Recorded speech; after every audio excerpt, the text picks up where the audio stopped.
मित्रांनो, आपल्या वर्धा यवतमाळ नांदेड रेल्वेच्या कामाच्या संदर्भात आपण इथे सध्या आलेलो आहे. अरुणावती नदीवरील पूल आणि तो जो पूल आपल्याला दिसतो आहे तो छोटा पूल हा नॅशनल हायवे 361 जो की आपला म्हणजे दिग्रस ते मूर्तिजापूर जो आपला मित्रांनो हायवे आहे तो आहे. आणि इकडला हा जो आता पूल आम्ही जिथून शूटिंग करत आहे याच्या खालून मित्रांनो तुम्हाला नेहमीच हा मी पूल दाखवलेला आहे. आणि हा पूल हा म्हणजे या टप्प्यातला म्हणजे पुसदवरून तर यवतमाळपर्यंतचा जो मित्रांनो 90 किलोमीटरचा हा आपला टप्पा आहे. तर त्यामधील सर्वात मोठी आपली अरुणावती नदी आणि या अरुणावती नदीवरच चिरकुट्याचं मित्रांनो धरण आहे. तर आपण आता या पुलाचं फक्त इकडून सगळं झालेलं आहे. आता हे पॅचेस भरल्यानंतर वर आपल्याला पुलाचं काम पण मित्रांनो पूर्ण झालेलं दिसतं.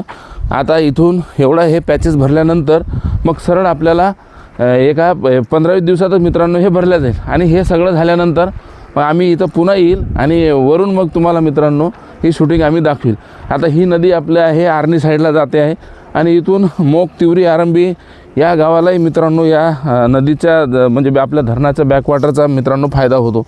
आपण आता इथनं जे आहे मित्रांनो तर इथनं आपल्याला लोकेशन आपला पूल जो आहे जो आपण नेहमी सांगत आलेलो आहे की हा पूल मित्रांनो नेमका किती मोठा आहे. तर या पुलाची जी साईज आहे तर आपल्याला इथं यामध्ये पुसदपासून तर याच्यापर्यंतचा जेवढा टप्पा आहे मित्रांनो तर त्याच्यामध्ये सर्वात म्हणजे हा पूल म्हणजे मोठा आहे. आणि आता याचं स्लॅबचं काम जे आहे मित्रांनो ते पूर्ण झालेलं आहे. आणि तिकडून जे आहे तर त्या साईडनं जो भरावा आहे ज्याला आपण अलाइनमेंट म्हणतो इथंही आपल्याला ते भरत असलेलं दिसतं. आणि या सगळ्या परिस्थितीमध्ये मग हा पूल म्हणजे या परिसरामधल्या 3 मोठ्या नद्या येतात मित्रांनो. एक आपली वर्धा नदी जे भिडी त्या रेल्वे स्टेशनपाशी आहे तो पूल सर्वात मोठा आहे. आणि त्यानंतर हा यवतमाळ ते पुसद या परिसरामधील हा जो पूल आहे हाही पूल जो आहे तोही मोठा स्थितीमध्ये आपण हा 2 नंबरचा पूल आहे. आणि मग त्यानंतर मग आता जी आपला उमरखेड पच्चा पूल असेल तो मित्रांनो मोठा असेल. तर हे 3 पूल यामध्ये प्रामुख्याने मोठे आहेत. पण बाकी जसं मी तुम्हाला दिग्रसच्या धावडा नदीचा पूल दाखवतो तोही मित्रांनो मोठा आहे. परंतु हे सगळ्यात एवढा तो मोठा पूल नाही आहे. बाकी छोटे मोठे नाल्यावरचे अनेक पूल आहे.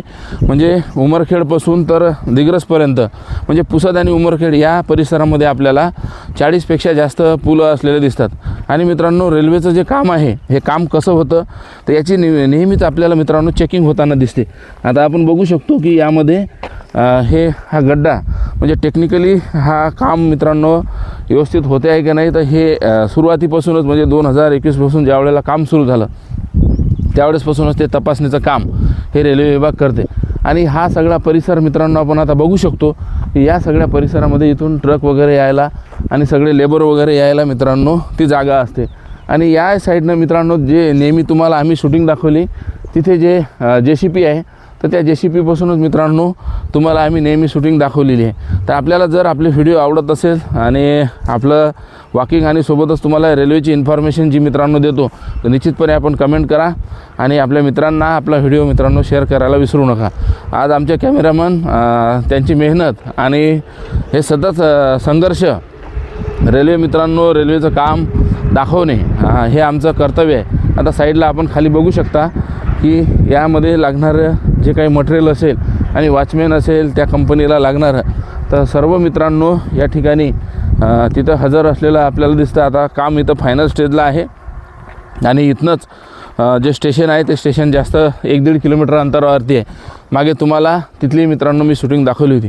तर ही मित्रांनो आजची अपडेट आहे. आता पुन्हा एकदा ज्या वेळेला हे पॅचेस पूर्ण भरल्या जाईल तर त्यावेळेला मित्रांनो पुन्हा एकदा इथे येऊन तुम्हाला आम्ही शूटिंग दाखवण्याचा प्रयत्न करू. व्हिडिओ आवडल्यास आपल्या चॅनलला लाईक सबस्क्राईब आणि शेअर करायला विसरू नका.